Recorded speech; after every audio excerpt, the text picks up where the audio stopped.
Hello and अस्सलाम वालेकुम, my name is Muzeem and you are watching tech agency. तो आज के ट्यूटोरियल में हम सीखने जा रहे हैं कि कंपोनेंट्स क्या होते हैं, कंपोनेंट्स को यूज़ कैसे करते हैं और थोड़ा सा ब्रीफ डिस्कशन करेंगे कंपोनेंट्स के बारे में। कंपोनेंट्स को समझने से पहले हमें पुरानी अप्रोच को, जिस तरह पहले वेबसाइट बनती थी, उसको थोड़ा समझना लाजमी है ताकि आपको कंपोनेंट्स का सही से कंपोनेंट्स की वैल्यू पता लग सके। जब पहले वेबसाइट्स बनती थी, आप में से अगर किसी को HTML और CSS आती है तो वो बात समझ रहा होगा। अगर किसी ने नहीं भी पढ़ी, मैं आपको एक्सप्लेनेशन के साथ समझा देता हूँ।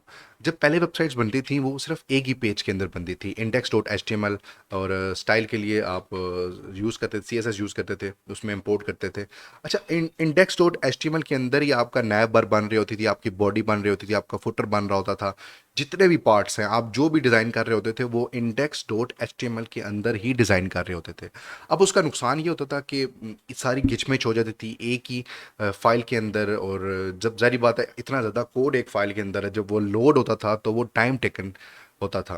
तो जब से रिएक्ट, फेसबुक ने रिएक्ट लॉन्च की तो उसमें अप्रोच टोटली डिफरेंट होगी। उस इसमें अब जो वेबसाइट्स बनती हैं वो कंपोनेंट्स में बनती हैं। मतलब कोई भी बंदा अगर रिएक्ट में वेबसाइट बनाता है तो वो उसे कंपोनेंट्स में वेबसाइट बनानी पड़ेगी।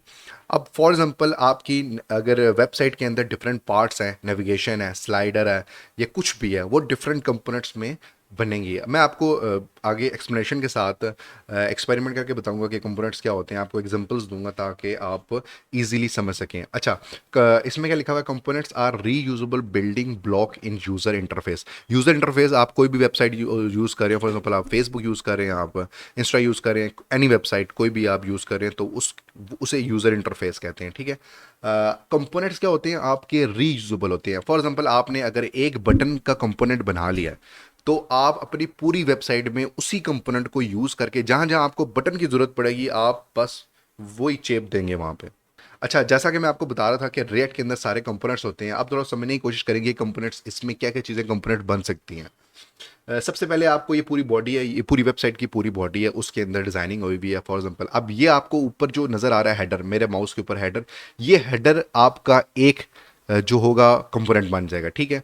ये असाइड है, ये जो आप फॉर एग्जांपल साइड में कोई भी आप टेक्स्ट डाल सकते हैं, कुछ भी आप डाल सकते हैं, इमेजेस, ये आपका एक और कंपोनेंट है। स्लाइडर जो हो गया आपका एक और कंपोनेंट बन जाएगा। फुटर जो है आपका एक और कंपोनेंट बन जाएगा। अच्छा, सेक्शन के अंदर भी आप डिफरेंट कंपोनेंट बना सकते हैं। आप ये जो आपको आर्टिकल नज़र आ रहा है, आर्टिकल 1 एंड आर्टिकल 2, अच्छा, आप एक ही आर्टिकल को बना के, बस आपने एक आर्टिकल बनाया हुआ है और सेकंड आर्टिकल खुद ब खुद बन जाएगा। आप डेटा पास कर सकते हैं विद हेल्प ऑफ प्रॉब्स, या वो आपको बताऊंगा कि प्रॉब्स क्या होते हैं, डेटा कैसे पास होता है। अच्छा, अब ये थोड़ा सा स्ट्रक्चर आपको नज़र आ रहा है। अब हम कोई प्रैक्टिकल वेबसाइट को पकड़ते हैं और उसमें समझने की कोशिश करते हैं कि कंपोनेंट्स क्या क्या चीज़ें हो सकती हैं, आपको और अच्छे तरीके से समझ आ जाएगा। मूव करते हैं हम एक और वेबसाइट के ऊपर। ये मैंने कोई भी रैंडम सी वेबसाइट ओपन कर ली है। अब हम समझते हैं एक प्रैक्टिकल वेबसाइट को देख के कि इसमें कंपोनेंट क्या बन सकते हैं। सबसे पहले आपको ये ऊपर जो नेविगेशन बार नज़र आ रही है, ये आपका पूरा एक कंपोनेंट बन जाएगा। ठीक है। उसके बाद आपको ये पूरा बैनर नज़र आ रहा है, software development we focus on quality, ये आपका पूरा एक और कंपोनेंट बन जाएगा। एक कंपोनेंट, दूसरा कंपोनेंट। अच्छा, इसके बाद ये जो आगे एक और ये आपको गूगल और सारा कुछ लिखा हुआ है, ये आपका एक और कंपोनेंट बन जाएगा। अब मूव करते हैं नीचे। अब आपको डिफरेंट सेक्शन नज़र आ रहे हैं, web development, graphic designing, digital marketing, ये वो।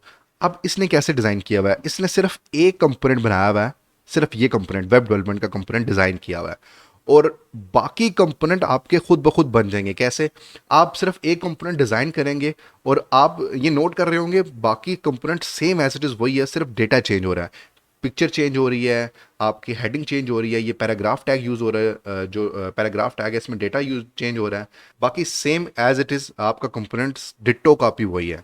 इसी तरह आपने एक कंपोनेंट बनाया और बाकी कंपोनेंट खुद ब खुद बन गए, आपको डिज़ाइनिंग करने की ज़रूरत ही नहीं पड़ी। सही हो गया। और ये एक और आप कंपोनेंट है, ये पूरा आपको एक सेक्शन जो नज़र आ रहा है, ये भी कंपोनेंट है। ठीक है। तो इसी तरह आपकी रेट के अंदर आपकी अप्रोच ऐसे होती है कि आपको कंपोनेंट्स में ही पूरी वेबसाइट को डिज़ाइन करना पड़ता है। इससे ये होता है कि आप अपने कोड को रीयूज़ कर सकते हैं। आपने अगर फॉर एग्जांपल एक कोई सेक्शन बनाया और उस एक वेबसाइट के अंदर वो सेक्शन 10 दफ़ा यूज़ हो रहा है, तो आपको 10 दफ़ा वो सेक्शन उस सेक्शन को डिज़ाइन नहीं करना पड़ेगा। फॉर एग्जांपल उस बटन को 10 दफ़ा डिज़ाइन नहीं करना पड़ेगा। आपने एक बार वो बटन बनाया और उसको 10 दफ़ा यूज़ करेंगे। अगर आपने उसमें डेटा चेंज करना है तो वो एक डिफरेंट अप्रोच है, उसमें डेटा चेंज ईज़िली हो जाता है। अच्छा, तो अब आपके कंपोनेंट्स कितने टाइप के होते हैं और कौन-सा ज़्यादा यूज़ होता है, तो उसकी तरफ मूव करते हैं। अच्छा, जो रिएक्ट के अंदर 2 किस्म के कंपोनेंट्स यूज़ होते हैं। एक होता है आपका फंक्शनल कंपोनेंट, एक होता है आपका क्लास कंपोनेंट। जिस तरह आप जावास्क्रिप्ट के अंदर क्लासेस बनाते थे, इसी तरह आप अपनी react.js में भी अपना कंपोनेंट बनाएँगे, ठीक है? और सेम एज़ इट इज़ आप जो फंक्शन बनाते थे अपना जावास्क्रिप्ट के अंदर, वही सेम एज़ इट इज़ आपका बनेगा जी रिएक्ट में। लेकिन हम अपनी जो प्रॉपर प्रोजेक्ट लेके जा रहे हैं, उसमें हम ज़्यादातर डिस्कशन अपने फंक्शनल कंपोनेंट को ही करेंगे, जिसमें हुक्स आ जाती हैं, आपका ये सारा कुछ है। आजकल इंडस्ट्री में ज़्यादातर डिमांड फंक्शनल कंपोनेंट है, ठीक है? अब पहले यूज़ होता था आपकी क्लास कंपोनेंट यूज़ होता था, लेकिन अब ज़्यादातर जो यूज़ हो रहा है आपका फंक्शनल कंपोनेंट ही यूज़ हो रहा है। तो हम इसी को आगे लेकर चलेंगे। उम्मीद करता हूँ आपको ये वीडियो अच्छी लगी होगी। अगर ये वीडियो अच्छी लगी, इस चैनल को लाइक करें, सब्सक्राइब करें। और कंप्लीट सीरीज़ आ रही है रिएक्ट की, इसके अंदर बेसिक स्टेप टू स्टेप मेरी ज़्यादातर अप्रोच यही होती है कि आपको बच्चों की तरह डील किया जाए, ताकि आप रिएक्ट डेवलपर ईजिली बन सकें और मार्केट के अंदर स्टैंड कर सकें। स्टार्टिंग से लेके एंड तक, फॉर एग्जांपल जितने भी आप बीच में आप देते हैं, आपके लिस्ट आ गई, आपकी कंडीशनल रेंडरिंग आ गई, फॉर्म्स कैसे हैंडल करते हैं, इसमें स्टेट्स क्या होती हैं, एपीआईज को कैसे कॉल किया जाता है, हुक्स क्या होती हैं, ठीक है? ये सारा कुछ हायर ऑर्डर फंक्शंस क्या होते हैं, एक पूरी कंप्लीट सीरीज़ आपकी आ रही है react.js पे। तो सब्सक्राइब कर लें, फॉलो कर लें, आपको इंशाल्लाह वीडियोस हर हफ्ते मिलेंगी। तो मिलते हैं अपनी नेक्स्ट वीडियो में। जज़ाकल्लाह, अपना ख्याल रखें। Thank you. इस वीडियो में इतना ही, मिलते हैं नेक्स्ट वीडियो में, तब तक के लिए अल्लाह हाफिज़।